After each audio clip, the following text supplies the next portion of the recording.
right, hello wine drinking people. Today is Saturday, the 22nd of August, and making our way through a steamy hot summer. And I just had a great trip down to Argentina. It's winter this time of year. You saw the pictures. We're up in the mountains at Las Linas enjoying the snow. They had a great year this year in terms of ski seasons. And, well, not much going on in the vineyards this time of year, but a great time to visit because our good friend Enrique Toso had some time to spend with us, as well as Juan Pablo Gonzalez. And although the Toso family no longer owns Pascual Toso, they sold it in 1995. Enrique is still there. They wanted to keep him on as an ambassador. And this is one of my favorite estate bottled wines made in Argentina, in Mendoza, in the Barrancas region of the Maipú. And they've got about 1,200 acres here, really of a continuous property. Could be one of the largest estate bottled wineries in all, contiguous vineyards in all of Mendoza.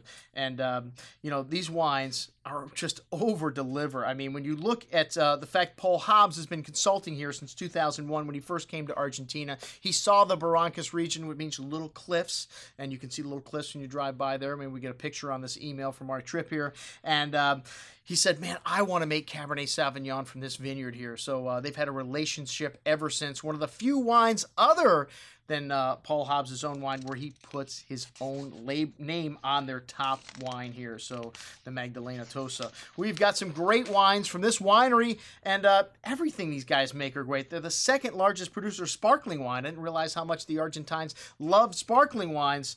And this Brut Toso, a great little value at $11. All right, it's Charmat method, but hey, if you like Prosecco, this is as good as any Prosecco. They do also make an extra Brut, which is method champenoise. The only problem, a little expensive, man. You can get most non-vintage champagnes for the same price, but very good. These guys are serious about their bubbly. And then every bottle of wine they make from the entry-level Chardonnay, which is excellent, barrel-fermented, 40% on the lees, got a little extra richness, and they may not be known for their white wines, but these guys make, for $11 and change, a great little value in the Chardonnay. The Malbec, the Toso Cabernet, all these wines, under $15, you cannot find better wines than what you're getting from Argentina in the Malbec and the Cabernet section. And now these wines, screw cap, that's right. Oh, you know, when you're buying inexpensive wines, you want wines with screw caps. They're much more consistent. You get much less bad product. They make a reserve line. They make a couple different tiers here. The Alta, which is the one that we have sold the most of, this wine for me for $33. What an incredible value. You know, although they make a lot of wine at Pascual Toso, I forget the exact number, but the facility, 8 million liters, 6 million liters. So they have the ability to make a ton of wine, but of their top wines, they just make a few hundred, 1,000 cases, very small production. This Alta Reserva 2012, it's got this lovely blueberry, blackberry fruit to the nose, very well endowed, black licorice, violets, dark chocolate notes, wonderful concentration. 80-year-old vines go into this cuvee, big and chewy on the tongue.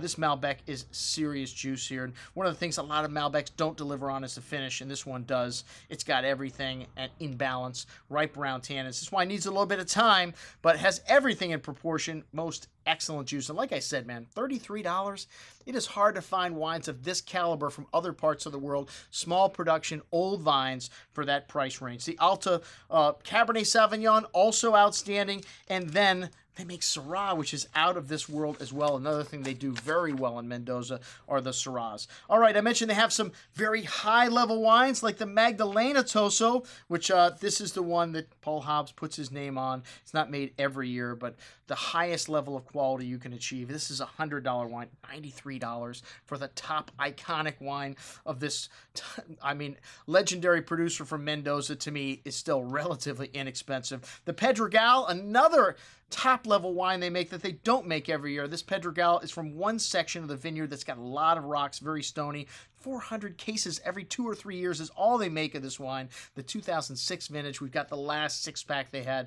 This wine starting to drink beautifully right now. But the 10 vintage, the current release, always an outstanding wine. And like I said, for $66, wow. Still a relative value. When you look at the world's great wines, you have to look really hard in Mendoza to find wines that are over $100. You can get the greatest that this outstanding young wine producing country has to offer. Young meaning the best has only started to come out recently here since the 90s. Before then, the Argentines just made wine for themselves, and it was really inexpensive, relatively low level wine. So we're just now starting to see the potential of what is coming out of Mendoza. And let me tell you, you taste these wines, you close your eyes, they're as good as anything you'll find from anywhere in the world. Well, check it out. One of our favorite producers we visited on our trip to Mendoza, Pascual Toso. I'm your host, Andrew Lampasoni, signing off for the Wine Watch, saying remember, always drink the good stuff first.